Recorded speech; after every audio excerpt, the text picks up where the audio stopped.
Hi, everybody. It's Mrs. Gluck. I love this book, and I had to share it with you before the summer because um, it's called The Best Place to Read. And I have to tell you something. I love to read in many, many places, but I'm going to share with you a couple of pictures. This book is by Debbie Bertram and Susan Bloom, and it's illustrated by Michael Garland.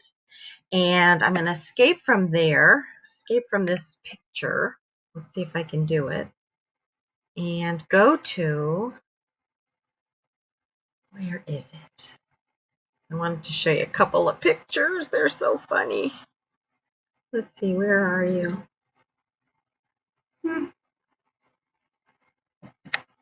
Oh, here we go. So look, I put these, the best place for me to read, look, is with my dog. Just like the boy. Let's see, let's go back. There's the boy with his dog, and he's reading to him outside on the grass, which I like, but sometimes I don't like ants to crawl on me while I'm reading. I love nature, but when I'm reading, I want to be in the story. So I tend to be a person who likes to read in my house with a pup nearby. This is my mother's dog, Susie. And this is me with Marvel, my dog. His name's Marvel. And I'm reading one of my favorite books, Maniac McGee. And there's Marvel sleeping, and there's his piggy. So we do a lot of snuggling when I read, and I love that about reading. And I hope this summer, why don't you take a picture of yourself and share it with me? I think I'll start a little Padlet of you guys sharing pictures with me. I think that would be very fun. So this is called, reading in your best place to read. This is called The Best Place to Read. The Best Place to Read. This was published in 2003. There's the copyright date. And here's information. It says, a young child with a new book hunts inside and outside the house before finding the right chair for reading. So there's a little summary. A lot of books have this. This book was published by randomhouse.com.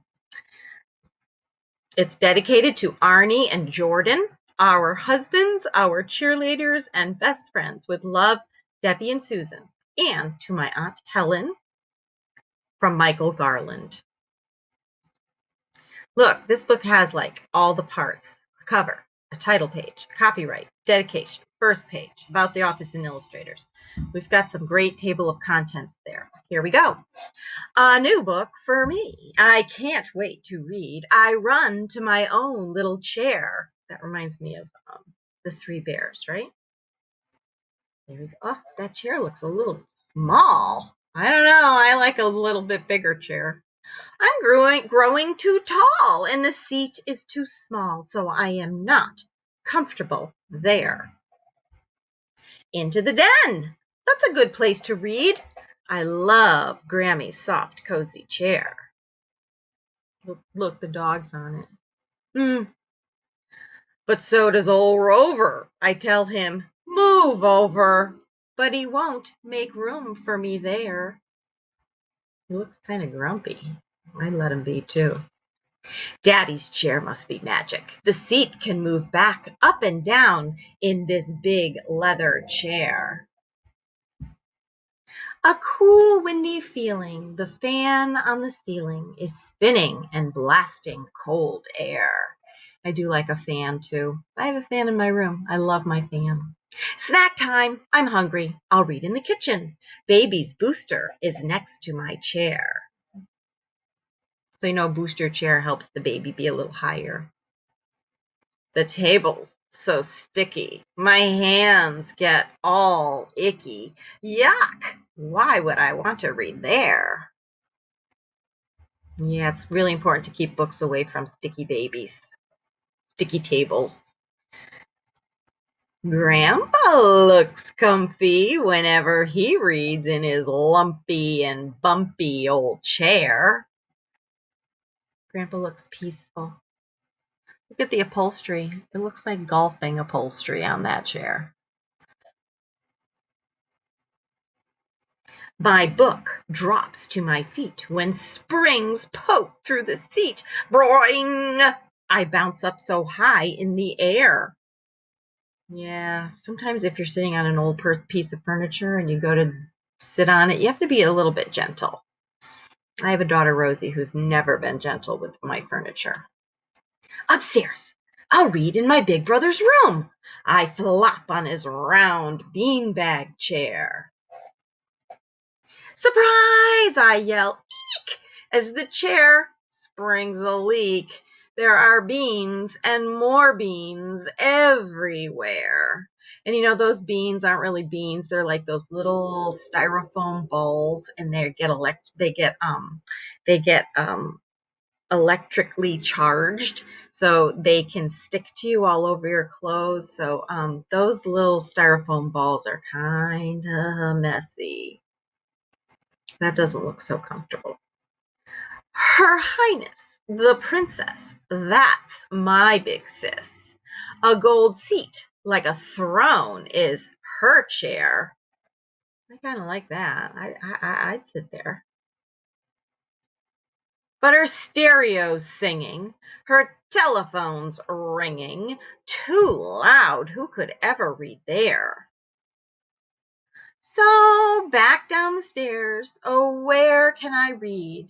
In Auntie's old wooden rocking chair. I don't know. Maybe we need some pillows on that. Like a rocking machine. I feel seasick and green. I have to go out for some air.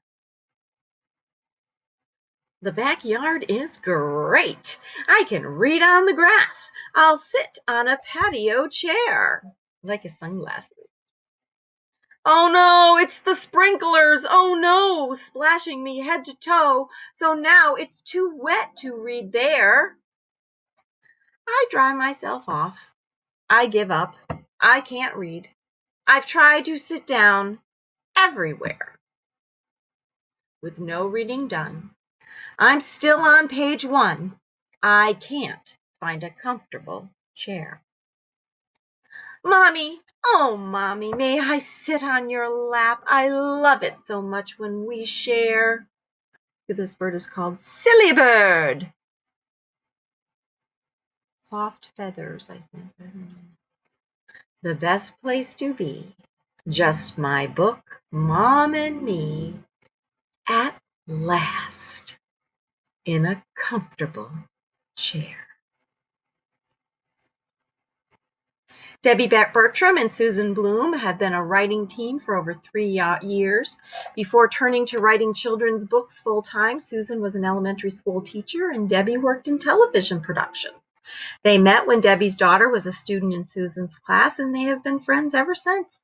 Debbie and Susan attend children's writing classes at the University of California in Los Angeles and enjoy workshops and conferences across the country. The best place to read is their first book. The authors live in Los Angeles, California. And Michael Garland is an award-winning, best-selling author and artist. He has illustrated over 20 children's books, including the bestseller, The Mouse Before Christmas, which glows according to the Hornbook magazine, and Icarus Swine Buckle, a Society of Illustrators silver medal winner. Mr. Garland's art is regularly selected for the Society of Illustrators annual Original Art Show. He lives in Paterson, New York. I always find it so strange that authors and illustrators can live on 2 completely different coasts of the United States of America, and yet they still come together and create these beautiful books for us. It's the coolest thing. Who knows? Maybe you'll get together with a friend this summer. Hint, hint, nudge, nudge, wink, wink. Please write a story. Share it with me on email. Now that you're all, computer users, say to your mom, maybe you can help me send this to Mrs. Gluck. I'm very proud of my work. And maybe we can figure out a way to print it out and put it in the library with its own barcode. Think about it. It's a great time to do it over the summer. Okay, so Mrs. Gluck again wants you to have a great summer, and I will be thinking about you. Send me a picture of you reading in your favorite place, and I will make sure that it is somewhere showing when you get back to school. Okay, be safe. Bye.